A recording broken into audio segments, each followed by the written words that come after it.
Council की report अब यहाँ पर जारी हो गई है, जहाँ पर उन्होंने सेकंड क्वार्टर और फर्स्ट हाफ के नंबर्स को कोलेट किया है। हमारे साथ Sachin Jain, Indian MD world gold council, अब यहाँ पर जुड़ रहे हैं। सचिन नमस्कार। और सबसे पहले इन्वेस्टमेंट पे बात करना चाहेंगे, जहाँ पर हमने इंडियन एंड ग्लोबल दोनों ही नंबर स्ट्रॉन्ग देखे हैं और इसके बीच में ETF डिमांड काफी बेहतर रही।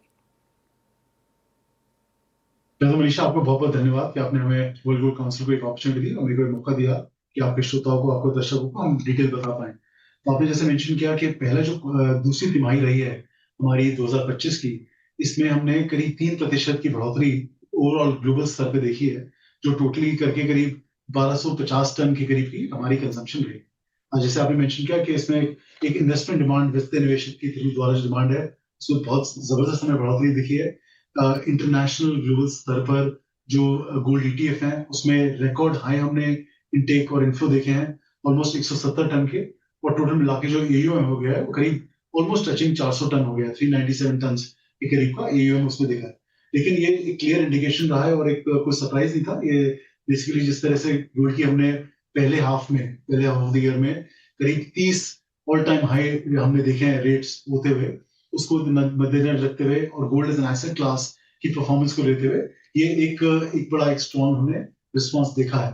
और जो आप गोल्ड ETF देखें तो इट्स नॉट ओनली के सिर्फ वेस्टर्न मार्केट्स के, बिल्कुल US के, यूरोप मार्केट्स के थे, बट ऑल्सो चाइना मार्केट में मैंने काफी बढ़ोतरी देखी है। और इंडिया में, जैसे आप जानते हैं, हमें काफी समय से ट्रैक कर रहे हैं कि ETF एक ऐसे स्तर पे है जो हमें लगता है कि अब काफी ग्रो करेगा। और इसके AUM में जो स्टार्टिंग ऑफ द ईयर में करीब 58 टन का AUM था, वो आज की डेट में टचिंग 70 है और ये तो आगे बढ़ने। सचिन, साथ ही साथ एक बहुत पॉजिटिव चीज यहाँ पर हमने पिछले 3 सालों में लगातार ग्लोबल सेंट्रल बैंक्स को सोना खरीदते हुए देखा है, डाइवर्सिफाई करते हुए देखा है अपने पोर्टफोलियो को। 1000 टन से ऊपर की खरीदारी है। इस साल जिस तरह के नंबर्स आपकी रिपोर्ट ने बताए हैं, आपको लगता है 1000 तो नहीं पहुंचेगा और कुछ और स्लो डाउन भी देखने को मिल सकता है? ऐसा लगता है हमारे को मनीषा कि जैसे ये वाला जो तिमाही निकली है, इसमें करीब 166 टन की बढ़ोतरी हमने सेंट्रल बैंक्स को करते हुए देखी है। और अगर जो 3 बैंक सामने आए हैं, अगेन अगर आप देखें उनको, तो डेवलपिंग मार्केट्स के हैं, तो बैंक ऑफ पोलैंड हुआ, बैंक ऑफ अजरबैजान हुआ और बैंक ऑफ टर्की।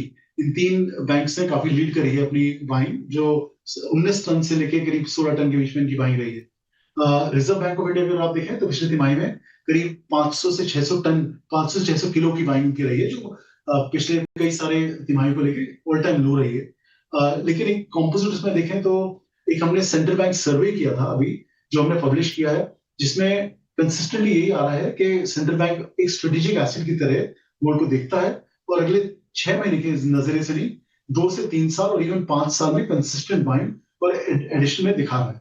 तो हमारे को ये लगता है कि सेंट्रल बैंक एक जो जरिया है, keeping in mind geopolitics reasons, या मानिए कि आपका डीडॉलराइजेशन का एक कॉन्वर्सेशन है, उसको लेते हुए सेंट्रल बैंक कंटिन्यूड रहेगी बाइंग। सचिन, अगर ज्वेलरी डिमांड की तरफ अब यहाँ पर आए तो यहाँ पर भी हमने एक गिरावट आते हुए देखी है। इंडियन मार्केट्स में तो खासी गिरावट है, लेकिन जो बाकी के ज्वेलरी मार्केट्स हैं वहां पर भी गिरावट ही देखने को मिली। सेकेंड हाफ से क्या बेहतर नंबर्स की एक्सपेक्टेशन है? वैसे ज्वेलरी की डिमांड को थोड़ा हमारे को डिटेल में समझना चाहिए, पर्टिकुलरली भारतवर्ष के दौर पे। तो ग्लोबल डिमांड डेफिनेट डाउन है। हमने देखा है चाइना की जो पिछले तिमाही में रिस्पॉन्स रहा है ज्वेलरी करीब 20% डाउन है, इंडिया में 17% डाउन है। लेकिन आप देखें, 17% डाउन होते हुए करीब 19% की इंक्रीज ऑन एक्चुअल वैल्यू है। तो अगर आप ज्वेलरी कंज्यूम को क्लोजली स्टडी करें और कंज्यूमर्स को हम काफी स्टडी कर रहे हैं, तो अब ये जो लिया जाता है, इन्वेस्टमेंट की जाती है, खरीदी जाती है, ये आपके डिस्पोजेबल इनकम के द्वारा ली जाती है। अगर उस डिस्पोजेबल इनकम की बढ़ोतरी 30% नहीं बढ़ी है, लेकिन इवन गोल्ड की जो वैल्यू इतनी बढ़ी है, उसमें भी करीब 17% इंक्रीज ऑफ वैल्यू हमें देखने को मिला है, जो क्लियरली ये दर्शाता है कि कंज्यूमर का इंटरेस्ट गोल्ड ज्वेलरी में काफी हाई है। पहले 6 महीने में हमने काफी ट्रैकिंग कंज्यूमर की करी है कि कंज्यूमर जब भी प्राइस ऑफ गोल्ड ऊपर जाता है तो एक वेट एंड वॉच का एक नजरिया रखते हैं। जैसी प्राइस थोड़ी स्टेबिलिटी आती है तो कंज्यूमर वापस आते हैं। और पिछले 6 महीने में जो इतने ऑल टाइम हाईज जो हमने देखने को मिले, तो एक प्राइस कंसिस्टेंटली बढ़ता ही चला गया और एक रुकावट और एक स्टेबिलिटी प्राइस में नहीं आई, जो हमें पिछले 3 हफ्ते के अंदर कुछ एक लेवल ऑफ प्राइस स्टेबिलिटी दिखी है।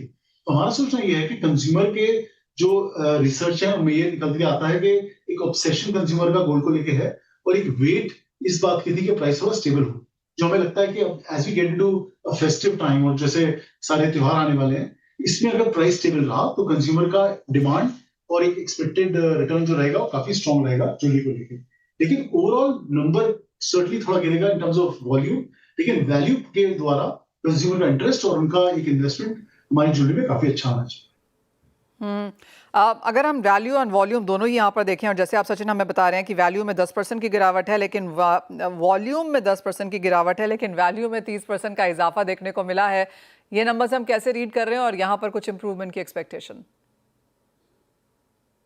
फिर अगर आप देखें पूरे साल का, मैं आपको बताना चाहता हूँ मनीषा, तो हमारा एस्टिमेट ये है कि करीब 600 से 700 टन की कंजम्पशन गोल्ड की इंडिया में रहनी चाहिए। और इसके अगर आप देखें कि अगर प्राइस स्टेबल रहता है, जिसके चांसेस ज्यादा हैं, कीपिंग इन माइंड कि हमें लगता है कि सारी सारी प्रॉब्लम वर्ल्ड की सॉल्व हो जाएंगी, या बहुत ज्यादा वॉर हो जाएंगे, या सारे ट्रेड की प्रॉब्लम सॉल्व हो जाएगी और सारे ट्रेड तो there be somewhere in between. And I think वो इंडिकेट करेगा कि price of gold should be between 0% to 5% higher. And उसी हिसाब से अगर स्टेबिलिटी रही तो हमें लगता है ये 600 to 700 टन के ब्रैकेट में टुवर्ड्स दी हायर स्पेक्ट्रम में हमारा ईयर एंड होना चाहिए। अगर बहुत ही वर्ल्ड में जियोपॉलिटिक्स बढ़ जाती है, या मानिए कुछ और चीजें ऐसी आती हैं जो बिल्कुल अनसॉल्वेबल हैं, उसकी वजह से गोल्ड का प्राइस बढ़ना चाहिए, जिसकी एक सिनेरियो की पॉसिबिलिटी थोड़ी वीक लगती है हमें, लेकिन तब जो गोल्ड की कंजम्पशन विल ड्रॉप फर्दर। तो I think these are the two scenarios. आज के दौरान पर हमें लगता है कि it be in the upper side of spectrum of 600 to 700 tonne of consumption. All right Sachin, बहुत शुक्रिया साथ जुड़ने के लिए। तो क्लियरली इन्वेस्टमेंट डिमांड अच्छी है, ईटीएफ में सपोर्ट अच्छा खासा है, और जैसे आपने कहा ज्वेलरी डिमांड में सपोर्ट आएगा। और जहां तक सोने के इंपोर्ट की बात है, 600 से 700 टन के बीच में भारत इस साल यहां पर सोना इंपोर्ट कर सकता है। तो काफी इंपॉर्टेंट फिगर्स वहां से आती हुई। अजय, हम